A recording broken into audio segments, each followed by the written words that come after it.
Hey there and welcome to GetIndieGaming, where in this video we're taking a look at 15 of my most wanted indie games I'm hoping to play in 2024. Let's jump right into the top indie games I'm most excited to play in 2024. Let's begin in alphabetical order with Animal Well. This gives me a nice, cozy feeling of nostalgia, with its quite frankly gorgeous pixel art, with its nod back to games I used to play on the Sega Mega Drive or the NES all the way back when. The game promises a dense, atmospheric puzzle box world within a non-linear Metroidvania, where you explore interconnected labyrinths while finding out its many secrets. With the launch timeline of Silksong very much still in doubt, I'd wager Animal Well might be one of the most loved games of its type expected out over the course of the year. At launch, Animal Well is set to come to PC, the Switch, and the PlayStation 5. Expected out on March 6th on PC and the Switch, Beserk Boy, with its fast-paced run-and-gun style of gameplay, puts me firmly back in the 8 and 16-bit era of my youth.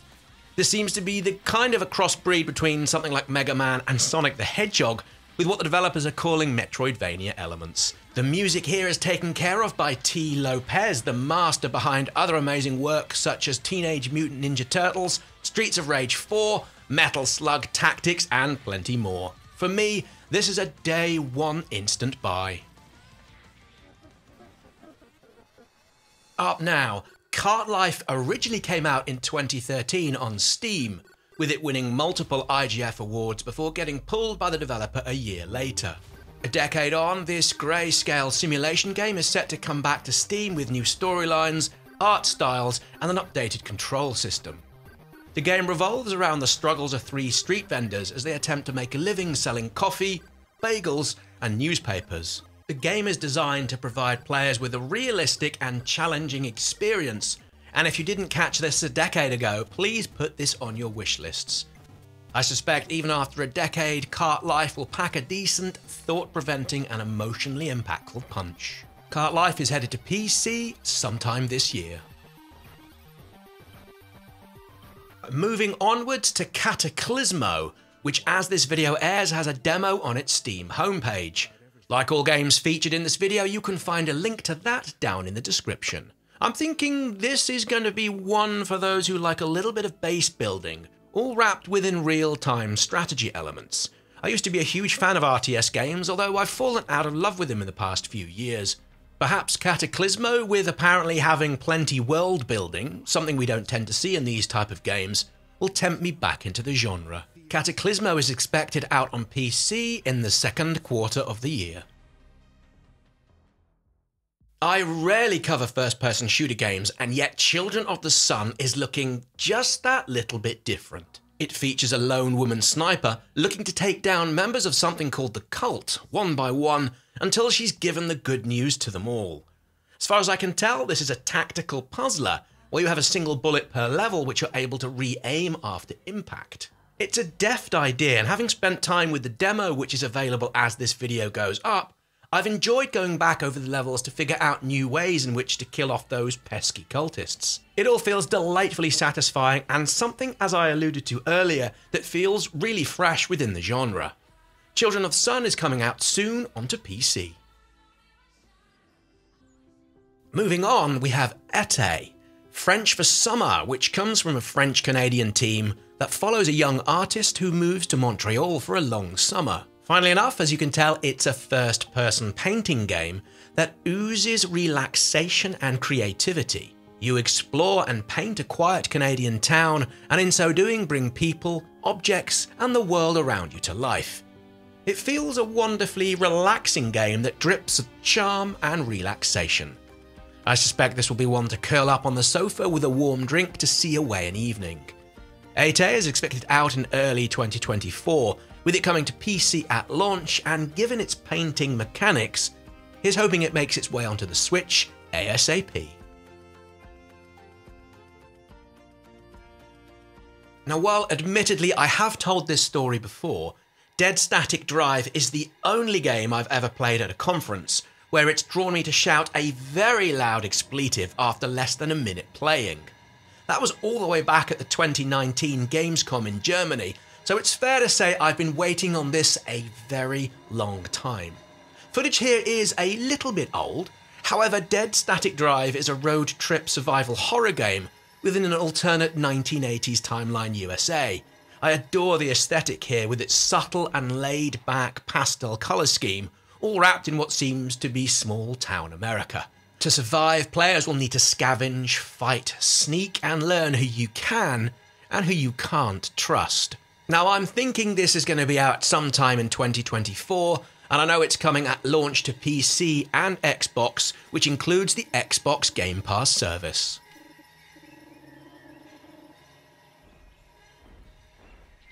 Up next, another game expected out at some point in the second quarter.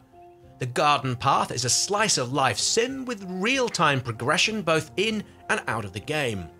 The developers have suggested it's been designed to be played in short 10 to 30 minute sessions that supports a flexible playstyle approach based on daily errands, visitors, fishing, gardening, home design and much more. All of this is based on players also discovering the secrets of the garden either alone or in a local co-op, which sounds rather delightful. The Garden Path is expected out first on PCs, and I'd wager a console port would likely follow. For me, one of the most interesting announcements from last year came in the form of this trailer for Ghost Bike. In a big step change, this comes from the same developer behind the ultra-fighty Nidhogg, and features a semi-open world within a paranormal cycling adventure. I'm very taken with all of this. The look and feel reminds me of Sable from a few years back, and I'm really taken with the stripped back colour palette. It looks so very, what's the word, rustic? Either way, the game sees you racing against other folks, I think they're ghosts, to unlock hidden upgrades to your bike, while also exploring some of the facets of bike culture, and also something that's labelled as a pro peloton, whatever that means. As someone whose primary mode of transport has been a push bike for the last couple of years, I'm super keen to see what kind of a journey this game takes me on. Ghost Bike is expected out this year on PC, the PlayStation and Xbox platforms. Moving onwards, and we have the wonderfully named Henry Halfhead. Here you take control of the titular Halfhead, where you're able to take control of, or perhaps even possess, other items you find in the game space, and in so doing, you can manipulate them to solve puzzles. By the looks of things, it's a similar concept to the one we know from playing with Cappy in Super Mario Odyssey, without the oddity of possessing sentient beings. That never really sat that well to me. Either way, what excites me most here is what seems to be a local, or is it online, co-op mode. I can imagine this being a whole heap of fun and laughs and frustration when playing with friends and family. The developers also mentioned Henry Halfhead comes with a wholesome story. Your and my wholesome might mean different things, however I suspect it's something that's all warm and fuzzy. Or is it? After all, you're playing a character with only half a head. Henry Halfhead is coming out, I think, at some point this year onto PC. Now for me, Hermit and Pig was one of the standout game demos I played at last year's EGX Gaming convention in London. Like others have no doubt already said, there are many indie games based on a similar premise to Paper Mario, although Hermit and Pig looks likely to sufficiently differentiate itself to set it apart.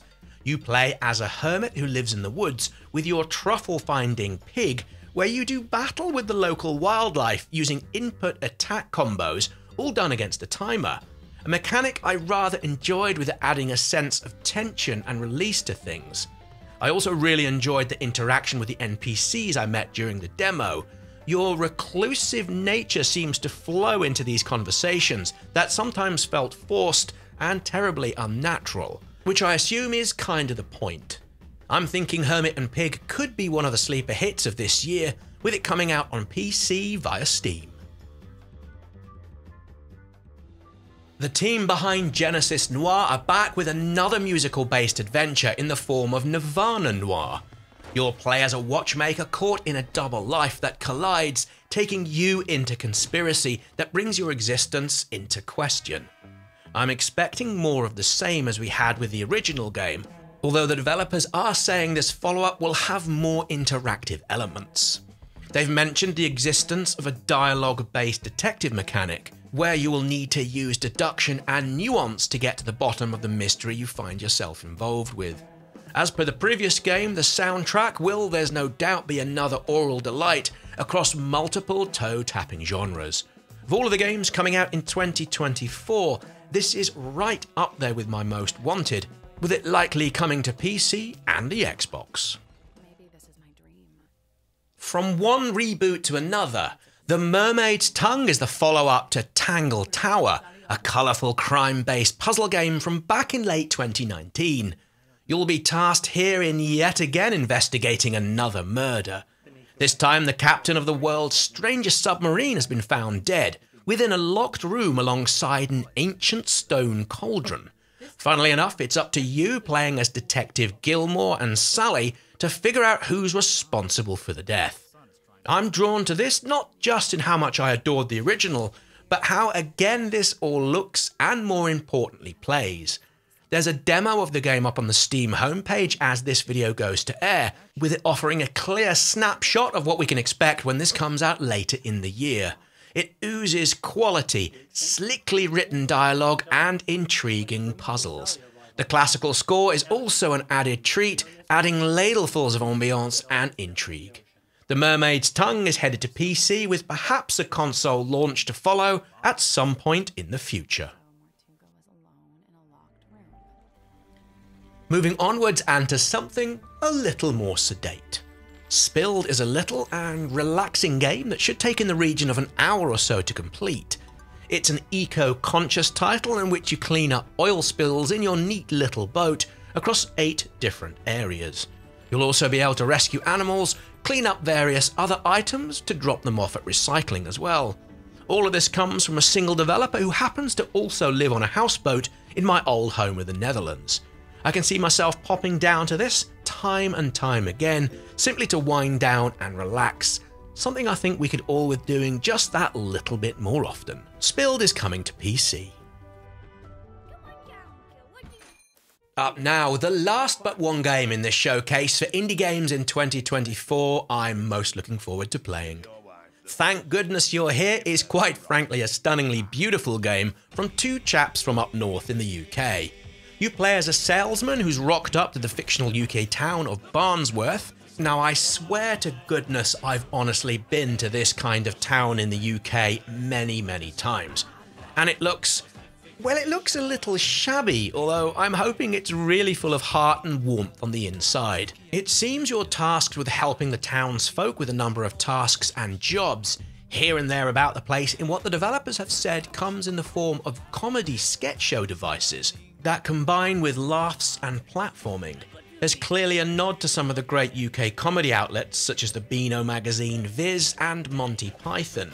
So I'm really keen to see how all of this develops when it comes later in the year on PC, PlayStation 5 and the Nintendo Switch.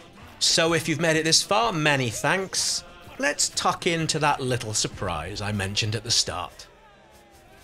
Okay, here's a little bonus. Aside from those in and close to Team Cherry, who really knows if Silksong will hit the market this year or perhaps ever? Either way, I thought I'd take a few moments to yet again shine a little light on something that doesn't need too much in the way of any more signposting.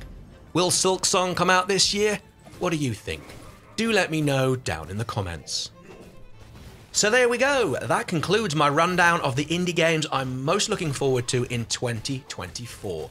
Is there anything you think I've missed? If so, again, please let me know down in the comments. If you've enjoyed the video, please hit that like button, and if you haven't yet already, please subscribe as well. Many thanks for watching, and I'll see you all again here soon for more indie game videos.